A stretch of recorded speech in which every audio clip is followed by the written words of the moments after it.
না, এটা তো বলাই হয়ে থাকে যে আইসিসি এখন ইন্ডিয়ান ক্রিকেট বোর্ড, এটা ইন্টারন্যাশনাল ক্রিকেট কাউন্সিল না। তারা তো নিশ্চিতভাবে এটা বলবে না যে আমাদের দেশে এখন এখানে উগ্রবাদী একটা সংগঠন মুস্তাফিজকে এখানে দেখতে চায় না, খেলতে চায় না। মুস্তাফিজের ইস্যুতে বাংলাদেশ যে স্ট্যান্ডটা নিয়েছে পারফেক্ট এবং কারেক্ট একটা স্ট্যান্ড নিয়েছে, কোনো সন্দেহ নেই। এটাতে আমি মনে করি যে কোনো আত্মমর্যাদাশীল দেশ এবং ক্রিকেট বোর্ডের এই সিদ্ধান্তটা প্রশংসনীয় সিদ্ধান্ত। সাকিব আল হাসানকে বাংলাদেশ জাতীয় দলে ফেরানোর কাজ শুরু করেছে বাংলাদেশ ক্রিকেট বোর্ড। তবে বিশ্ব ক্রিকেটে এখনও আলোচনায় বাংলাদেশের বিশ্বকাপ বয়কট করাটা, এবং এই বিষয়গুলো নিয়ে কথা বলতে আমার সাথে রয়েছেন দুইজন অতিথি। বাংলাদেশ ক্রিকেট বোর্ডের পরিচালক রাহাত শামস রয়েছেন আমাদের সাথে, এবং রয়েছেন sports journalist M Kaiser. Rahat ভাই, আইসিসির সাথে যে মিটিংটা হয়েছিল বাংলাদেশ ক্রিকেট বোর্ডের, সেই মিটিংটার কি হয়েছিল সেখানে একটু যদি বলতেন আমাদেরকে। ধন্যবাদ আপনাকে।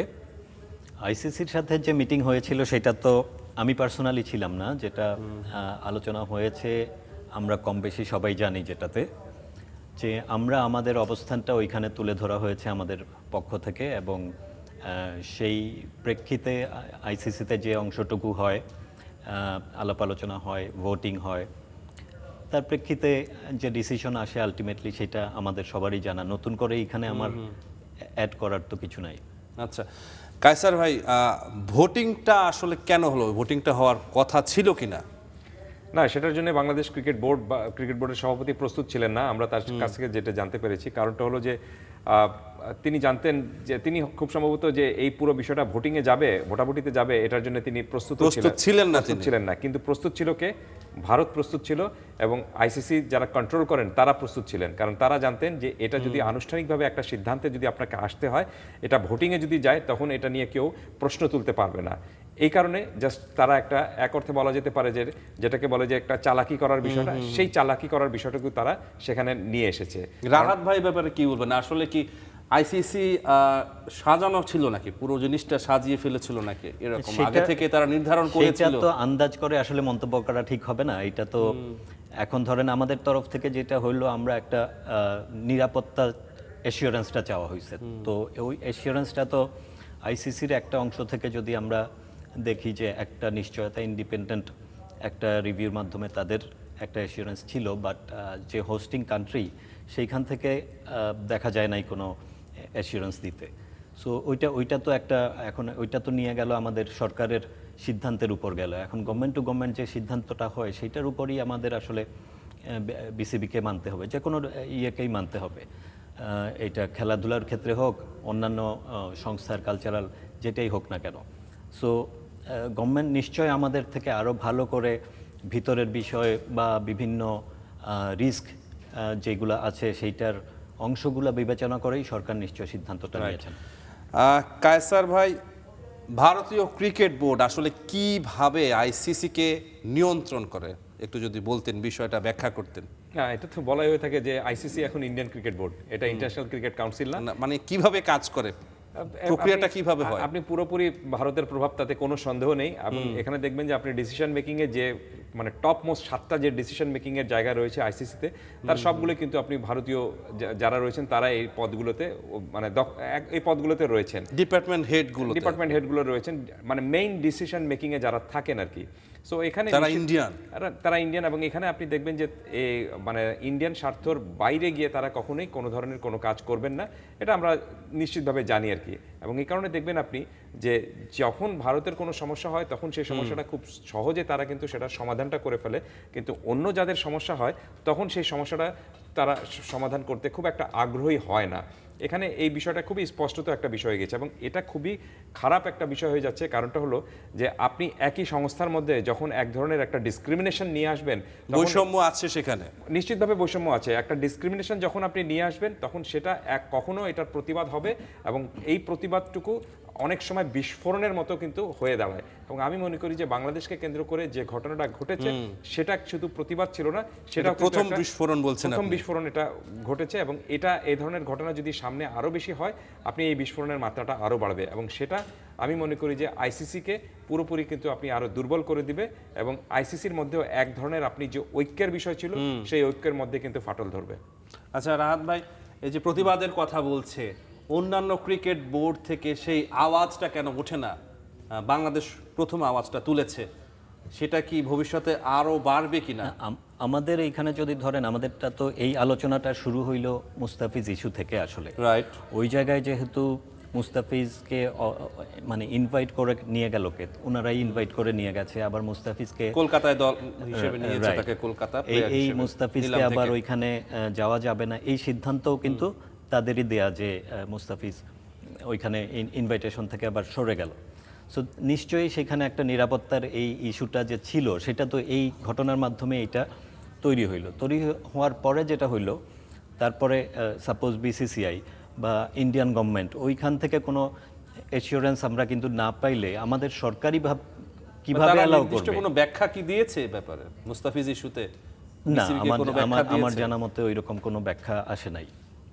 বা এখন ধরেন আমরা সরকারের কাছে কি বিসিবি থেকে আমরা যেটা ডিরেক্টর হিসেবে যেটা আমরা আমাদের সিনিয়র যারা গিয়ে ওইখানে গভর্নমেন্টের সাথে আলোচনায় ছিলেন, অবশ্যই আমরা কি চাই, আমরা তো সবাই, বোর্ড তো সবাই চায় যে একটা বাংলাদেশ খেলতে যাক, কিন্তু যেন নিরাপত্তার এইখানে যদি কোনো কোয়েশ্চন থাকে তাইলে তো কেউ বলতে পারবে না হ্যাঁ আমরা তাও যাব। তো ওইটা যেহেতু একটা আনসার্টেনিটি ছিল, সেই কারণে এই যাওয়াটা হয় নাই। এখন সরকার অবশ্যই দেখেছে যে কনসিকুয়েন্সটা কি হবে। বিসিবি থেকে আমাদের কথা ছিল, যারা আমাদের বিসিবি থেকে নেতৃত্বে যারা যাচ্ছেন সরকারের সাথে, যে আপনারা বলেন, সরকারকে বোঝায়া বলেন যে এটা কি কনসিকুয়েন্স হইতে পারে। তো সরকার তো এই কনসিকুয়েন্সটা অবশ্যই বোঝে শুনেই তারপরে বৃহত্তর স্বার্থে এই সিদ্ধান্ত বলা হয়েছিল সরকারকে বোঝান। না, আইসিসি থেকে এইটা বলার তো কোনো বিষয় না, এটা তো স্বাভাবিক। আমাদের এখন আমি গিয়ে আমাদের বিসিবি থেকে তার প্রেক্ষাপট, না যে 24 ঘন্টার আলটিমেটামটা দেয়া হয়েছিল বাংলাদেশ ক্রিকেট বোর্ডকে, 24 ঘন্টার যে আলটিমেটামের যে বিষয়, এইটা এখন আইসিসি দিয়েছে না আমাদের থেকে চাওয়া হয়েছে, এটাও তো আমি এই মুহূর্তে বলতে পারবো না আমি, বা ওই প্রশ্নটাও করার প্রয়োজন বোধ করি নাই। আচ্ছা, আপনার কাছে প্রশ্ন ছিল যে আইসিসিতে ভারতের যে এত মানে আধিপত্য, কায়সার ভাই যেটা বলছিলেন যে ডিপার্টমেন্ট হেড তাদের অধিকাংশই হচ্ছে ইন্ডিয়ান, তো অন্যান্য ক্রিকেট বোর্ড আসলে প্রতিবাদটা করে না কেন? তাদের ভয়টা আসলে কোথায়? এইটা তো যাদের ব্যাপার, হ্যাঁ, আমাদেরও তো, আমরাও যে আগে প্রতিবাদ করে ফেলছি বা করছি এইটা না। এইবার যেহেতু একটা ইনসিডেন্ট, প্রি ইনসিডেন্ট ছিল, সেই কারণে না এই বিষয়টা আসছে। আদারওয়াইজ তো এটাও হয়তো আসতো না, বাংলাদেশ প্রত্যেকবারের মতো তাই যাইতো। হ্যাঁ, এখন এইটা গভর্নমেন্ট তো খালি এইবার এই ইস্যুটা না, গভর্নমেন্ট তো সার্বিকভাবে জিনিসগুলো দেখবে, সবকিছু বিবেচনা করে তারপর অন্যান্য প্রেক্ষাপট দেখেই সরকার সিদ্ধান্ত নিয়েছে। আমি এখানে একটা বিষয় যোগ করি একটু, রাহাত ভাইকে যে আপনি যে প্রশ্নটা করেছিলেন যে প্রতিবাদটা কেন হয় না, না আপনি এই যে মুস্তাফিজকে যে তারা আইপিএল থেকে বাদ দিয়েছিল, তার জন্য কোনো প্রপার কোনো জাস্টিফিকেশন বা কারণ ব্যাখ্যা দিয়েছিল কিনা? দেখুন, এখানে ব্যাখ্যা দেওয়ার কোনো কিছু নেই, কিন্তু তারা বারবার শুধু একটা বলছে যে ডেভেলপিং এর কারণে, তারা পরিস্থিতির কারণে বিবেচনায় তারা এই সিদ্ধান্তটা নিয়েছে। তা পরিস্থিতিটা কি ছিল?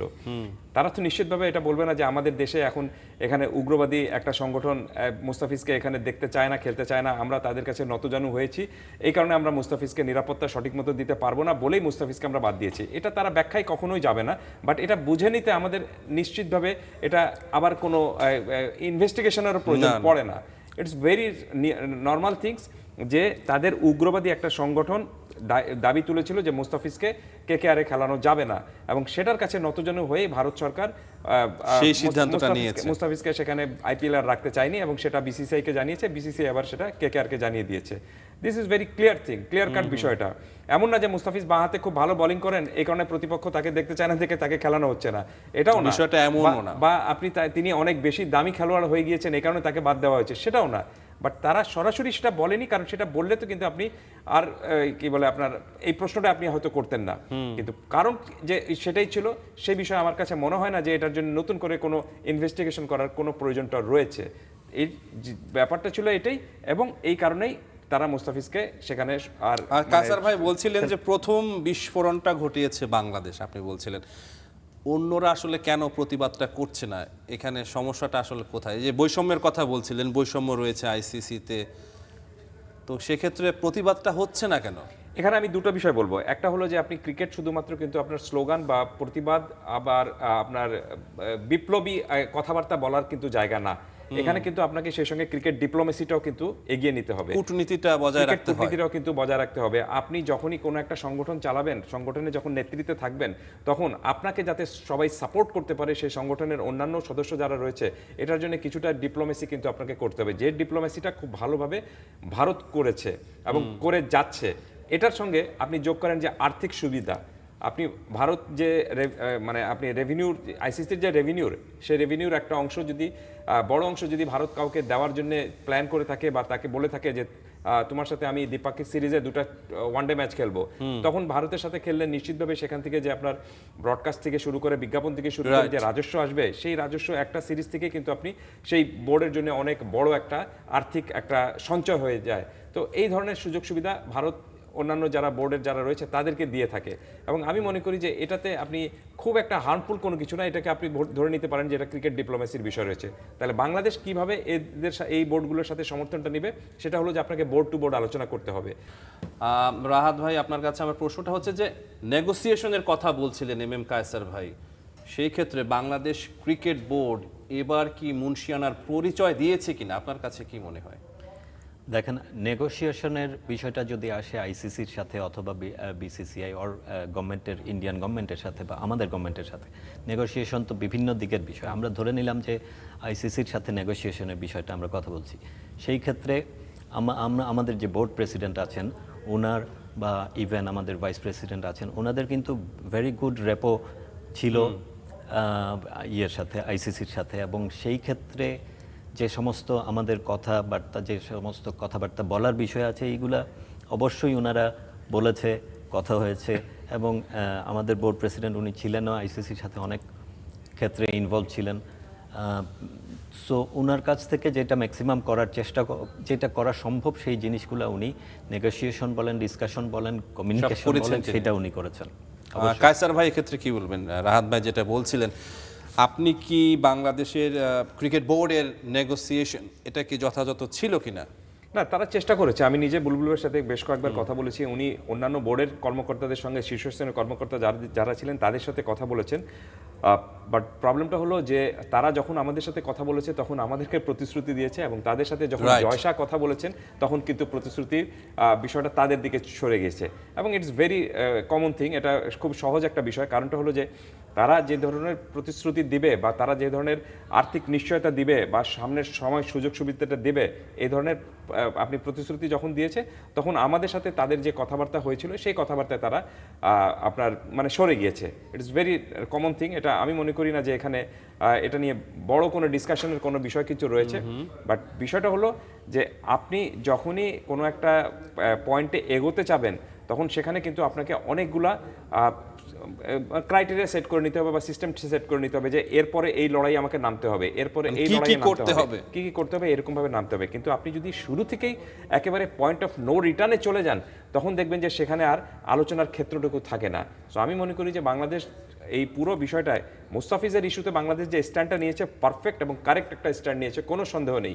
এটাতে আমি মনে করি যে কোনো আত্মমর্যাদাশীল দেশ এবং ক্রিকেট বোর্ডের এই সিদ্ধান্তটা প্রশংসনীয় সিদ্ধান্ত, এখানে থেকে সরে আসার কোনো বিষয়টা নেই।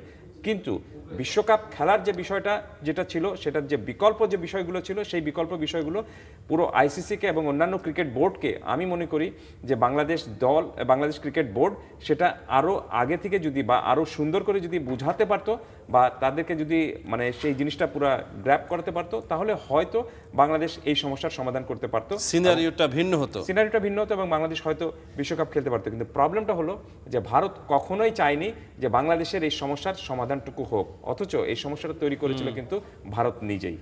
মানে ভারতই চায়নি যে বাংলাদেশ বিশ্বকাপে খেলুক, এমন কিছু? It's very easy. কারণটা হলো যে ভারত চায়নি বলেই কিন্তু বাংলাদেশ এই পর্যায়ে এই পর্যন্ত আসতে হয়েছে। এখানে দেখুন, বারবার বলা হচ্ছিল কি যে আমরা যদি অন্য দলকে বাংলাদেশের গ্রুপে নিয়ে আসি বা বাংলাদেশ যদি আপনি সোয়াপ করার বিষয়টা থাকে অথবা অন্য কোনো দল যদি এখানে আসে, তাহলে অনেক ধরনের সমস্যা হবে। কি সমস্যা হবে?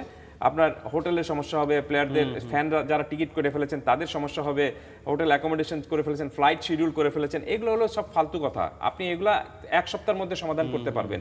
কই বাংলাদেশ এখন খেলছে না, তার জায়গায় যে স্কটল্যান্ড খেলছে, তারা তো আপনার যাচ্ছে। ফ্লাইট শিডিউল চেঞ্জ করতে হয়েছে না, আপনার তো হোটেল অ্যাকোমোডেশন চেঞ্জ করতে হয়েছে, আপনার তো সব কিছু চেঞ্জ করতে হয়েছে, টিকিটিং পর্যন্ত চেঞ্জ করতে হচ্ছে আপনাকে। তাহলে এই সমস্যার সমাধান এখন কিভাবে হচ্ছে? সো বিষয়টা হলো, আপনি যদি সমস্যার সমাধান করতে চান ভেরি ইজি, আর যদি আপনি প্রথম থেকে একদম মানে ডিটারমাইন্ড হয়ে বসেন যে না আমি এই সমস্যার সমাধান করব না, আমি আমার মতো করে থাকবো, তাহলে এটা কোনোদিনই সমস্যার সমাধানটা হবে না। আমার টুলস গুলোকে কাজে লাগিয়ে এটা আমি করব। এবং হয়েছে তাই। ভারত এই সমস্যার রাহাত সমাধান ভাই হোক, কি বলবেন এই ব্যাপারে? আমি জাস্ট শেষ করি, ভারত এই সমস্যার সমাধান হোক এটা চায়নি কখনো বলেই কিন্তু সমস্যার সমাধানটা হয়নি। ভারত যদি চাইতো, যে সমস্যাটা তারা তৈরি করেছে এবং বাংলাদেশ যে পথ দেখিয়ে দিয়েছে সেই অনুযায়ী যদি হাঁটে তারা, তাহলে সমস্যার ভেরি ইজি সমাধান করা যাবে, সেটা তারা চায়নি, এই কারণে সমস্যার সমাধানটা হয়। রাহাত ভাই বলেন আপনি এবার। এটা কায়সার ভাই যেটা বলেছেন, ধরেন এই ধরনের একটা আলোচনা বা এই চিন্তাগুলো আমাদের ভেতরে আসে, এটা হইতে পারে ওইটা হইতে পারে। এখন এখানে তো মানে কনফিডেন্টলি কোনো কিছু বলতে পারবো না যে এই জিনিসটাই ঘটেছে বা এই জিনিসটাই হচ্ছে। তো আমরা যেটা আসলে এখন কি হবে যে এই ডিসিশনের পরের অংশ যেটা আবার ক্রিকেটে ঝাঁপিয়ে পড়া, আবার ক্রিকেটের যেটা হয়েছে আবার কিভাবে আমরা এখন লোকাল Comeback ক্রিকেট করবে বলেন, নাকি? কিভাবে আবার গুড রিলেশনশিপের মাধ্যমে এগিয়ে যাবে সেই জিনিসগুলা। অর্থাৎ আমার তো ক্রিকেট খেলতে হবে, ক্রিকেটকে আগায় নিতে হবে, মাঠে ফিরিয়ে আনতে সেই হবে। দিকেই আমাদের বোর্ড প্রেসিডেন্ট বা বোর্ডের যারা সিনিয়ররা আছেন তাদেরও লক্ষ্য সেটাই, সেই দিক দিয়ে এগিয়ে যাওয়া। আর বিসাইডস যেটা দরকার যে আইসিসির সাথে বলেন বা গভর্নমেন্ট টু গভর্নমেন্টের আন্ডারস্ট্যান্ডিং রিলেশনশিপের বিষয় বলেন, এইগুলোও চলবে আমাদের নিশ্চয়। ক্রিকেট বোর্ড থেকে যেটা করণীয় সেটা করবে। সাকিবকে ফেরানোর প্রক্রিয়া শুরু হয়েছে বাংলাদেশ ক্রিকেট বোর্ডে, সেই সম্পর্কে আপনার কাছ থেকে আমি জানবো। তবে তার আগে আমি এম কায়সার ভাইয়ের কাছে আর একটা প্রশ্ন করছি। প্রশ্নটা হলো যে বাংলাদেশ যে ক্রিকেট বিশ্বকাপে খেলছে না এবার, সেটা আসলে আমাদের ক্রিকেটারদের কিভাবে, কতটুকু তাদের উপর প্রভাব বিস্তার করছে? না, এটা দুঃখজনক ঘটনা, কোনো সন্দেহ নেই। ক্রিকেটাররা দুঃখ পাচ্ছে, সাংবাদিক হিসেবে আমরাও দুঃখ পাচ্ছি। আমি সবগুলা অন্তত 5টা কি 7টার মতো টি-20 ওয়ার্ল্ড কাপ কভার করেছি, প্রায় সবগুলোই কভার করেছি, একটা দুটো বাদে। তো এবারের কভার করার কথা ছিল, সেই ম্যাচটা সেই ওয়ার্ল্ড কাপ আমি কভার করতে পারবো না, এটা তো পার্সোনাল দুঃখ আমার রয়েছে। কিন্তু আমি একটা জিনিস দেখতে চাই, সেটা হলো যে আমার দেশ আগে। আমি আমার পার্সোনাল ক্ষতিটা কি হচ্ছে সেটা বড় বিষয় না, বড় বিষয়টা দেখতে হবে যে আমার দেশের মর্যাদাটা, দেশের ডিগনিটিটা থাকছে কিনা। সো ক্রিকেটাররা, কোনো সন্দেহ নেই যে ক্রিকেটারদের জন্য অনেক দুঃখ পাবেন তারা, এটাতে কোনো সন্দেহ নেই যে অনেকের জন্য এটা একটা প্রথমবারের মতো বিশ্বকাপ ছিল, সেই বড় একটা স্বপ্ন ছিল তাদের মনে, স্বপ্ন ছিল, সেই বিশ্বকাপটা হয়তো তারা খেলতে পারবেন না, সামনে আরো বিশ্বকাপ আসবে, সেখানে তারা খেলতে পারবেন। তবে অবশ্যই আমি মনে করি যে বাংলাদেশ যে সিদ্ধান্তটা নিয়েছে, বাংলাদেশ সরকার যে সিদ্ধান্ত নিয়েছে বাংলাদেশের মর্যাদা রক্ষা করার জন্য, এটার সাথে আমি পুরোপুরি একমত। কারণ আমি কখনোই মানে ডিগনিটি ওভার ডলার এটা কোনোদিনই চাইবো না। আমি সবসময় চাইবো ডিগনিটি আপনাকে উপরে থাকতে হবে। আপনার কাছে প্রশ্ন ছিল যে বাংলাদেশ ক্রিকেট বোর্ড সাকিবকে ফেরানোর প্রক্রিয়া শুরু করেছে, সেই প্রক্রিয়াটা আসলে কিভাবে শেষ হবে? ধন্যবাদ। সাকিব যখন ধরেন আমরা খেলা থেকে যখন বিরত হইল বা খেলতে পারছিল না বা বাংলাদেশেই ছিল না কোথায় খেলবে, ওই সময় থেকেই তো এই আলোচনাটা আসলে চলতেছে। এইটা বোর্ডের ভিতরে বলেন বাইরে বলেন, এই আলোচনা তো আমরা বন্ধুবান্ধব সহ ক্রিকেট আঙ্গনে যারা আছি, এই আলোচনা তো থাকেই। সো এখন যেহেতু বিগত 1-2টা বোর্ডে এই আলোচনা হওয়ার পরে এই বোর্ডে এইটা প্রক্রিয়াগতভাবে এইটার একটা সিদ্ধান্ত আসছে এইভাবে এগিয়ে যাওয়ার জন্য। সো সাকিব যদি অ্যাভেলেবল থাকে, বিদেশে অ্যাভেলেবল থাকে, তার যদি ফিটনেস ঠিক থাকে, খেলার মতো উপযোগী হয়, সিলেকশন বোর্ড যদি তাকে নির্ধারণ করে, তাইলে সে খেলতে পারবে। বাংলাদেশে অ্যাভেলেবল যদি হয়, সেইটা মানে খেলার ক্ষেত্রে তাকে কনসিডারেশনে নেওয়া হবে। সো এটা একটা মানে চলমান প্রক্রিয়ার পার্ট হিসেবে এই সিদ্ধান্তটা গতদিন হয়েছে। কায়সার ভাই এই ব্যাপারে কি বলবেন? আসলে অনেকে বলছেন, এবং আমাদের রিমন আজকে মাঠে গিয়েছিল, তিনি ফিরে এসে একটা রিপোর্ট করেছেন, তিনি জানিয়েছেন যে হয়তোবা পাকিস্তানের অ্যাগেনস্টে যে সিরিজটা আছে সেই সিরিজেও নাকি তাকে দেখা যেতে পারে। না, এটা দেখে আমার কাছে একটা শব্দ শুধু মনে পড়ছে যে সুর বদল। মানে সাকিব বিষয়ে ক্রিকেট বোর্ডের সুর বদল হয়ে গিয়েছে। কিছুদিন আগে আমরা যেভাবে শুনছিলাম যে সাকিবের পোস্টার নিয়ে মাঠে ঢোকা যাবে না, এবং সেটা আমাদের এর আগের যে ক্রীড়া উপদেষ্টা ছিলেন তিনি তার ফেসবুকে স্ট্যাটাস দিয়ে জানিয়ে দিয়েছিলেন যে তিনি সাকিব যেন কোনোদিন বাংলাদেশে খেলতে না পারেন সেই ব্যবস্থাটুকু তিনি নেবেন। তো আমি মনে করি যে সাকিব সম্পর্কে এখন নতুন যে বিশ্লেষণ করছে বা যে নতুন সিদ্ধান্ত ক্রিকেট বোর্ড নিয়েছে, সেই সিদ্ধান্তের সঙ্গে ক্রিকেট বোর্ডের একটা বলা উচিত যে আগের ক্রীড়া উপদেষ্টা যে সিদ্ধান্ত নিয়েছিলেন দ্যাট ওয়াজ রং। আমি মনে করি সেটা ভুল ছিল, এবং সেটা ক্রিকেট বোর্ডের, এটা আমি মনে করি যে এটা অ্যানাউন্স করা উচিত। কারণ সেই ক্রীড়া উপদেষ্টার দায়িত্ব কেন ক্রিকেট বোর্ড নিবে? সেটা ক্রিকেট বোর্ড নিয়েছিল বলেই সাকিব সম্পর্কে তারা এই আগে কিন্তু একটা নেগেটিভ এক ধরনের ধারণা ছিল বা আসপেক্টটা ছিল। এখন তারা নতুন করে আবার সাকিবকে দলে চাচ্ছে, অর্থাৎ সুরটা চেঞ্জ হয়ে গেছে। তার মানেটা হলো সাকিব সম্পর্কে আগে যে বিষয়টা সিদ্ধান্ত ছিল দ্যাট ওয়াজ রং। এটা যদি ক্রিকেট বোর্ড জানিয়ে দেয় তাহলে আমার মনে হয় যে বাদবাকি বিষয়গুলো কিন্তু একটু সমাধান হবে। কায়সার ভাই, বাংলাদেশের ক্রিকেট একটা মানে জটিল অবস্থায় রয়েছে এখন। না, আমি জানি না, আমি ক্রিকেট বোর্ডকেও একটু জটিল অবস্থায় ফেলে দিলাম কিনা এই কথাটা বলে, কিন্তু আমি সেক্ষেত্রে সাকিব যদি বাংলাদেশ জাতীয় দলে ফেরেন এই সময়ে, সেটা কি যে টিমমেট যারা রয়েছেন তাদের কি উদ্বুদ্ধ করবে? আমি মনে করি না যে এটাতে টিমমেটদের কোনো ক্ষতি হবে বা কোনো কিছু না হবে। না, আমি বলছি যে তারা কি আরো অনুপ্রাণিত হবেন না? অলওয়েজ সাকিব তো ধরেন তার পারফরম্যান্স যেরকম, এবং সাকিবের মতো একজন ক্রিকেটার যদি আপনি দলে ফিরে আসেন, নিশ্চিতভাবে তার পরে পুরো দলটাই এক ধরনের অনুপ্রাণিত হবে। এবং সাকিব, আমি মনে করি যে সাকিব ডিজার্ভ ইট। আপনি তার সম্পর্কে আপনার কি মামলা হয়েছে বা তার সঙ্গে রাজনৈতিক কি জটিলতা ছিল সেটা এটা আদালতের বিষয়, এবং সেটার সাথে ক্রিকেটের কোনো সম্পর্ক নেই। আমি সবসময় সাকিবকে ক্রিকেটার হিসেবে চাই। সাকিব এমপি ছিলেন আগের আপনার আওয়ামী লীগ সরকারের, সেটা তার পার্সোনাল বিষয়, সেটা তার অন্য বিষয়। কিন্তু সেই বিষয়টার যদি কোনো আপনার আইনগত বিষয় থাকে, সেই জটিলতা তিনি মিটিয়ে তারপর মাঠে ফিরবেন, সেটা আমি চাবো। কিন্তু আমি সাকিবের মতো পারফর্মারকে অলওয়েজ মাঠে দেখতে চাই। কায়সার ভাই, আজ সময় একেবারে শেষ। আপনাকে অসংখ্য ধন্যবাদ। রাহাত ভাই, আপনাকে অসংখ্য ধন্যবাদ। ধন্যবাদ।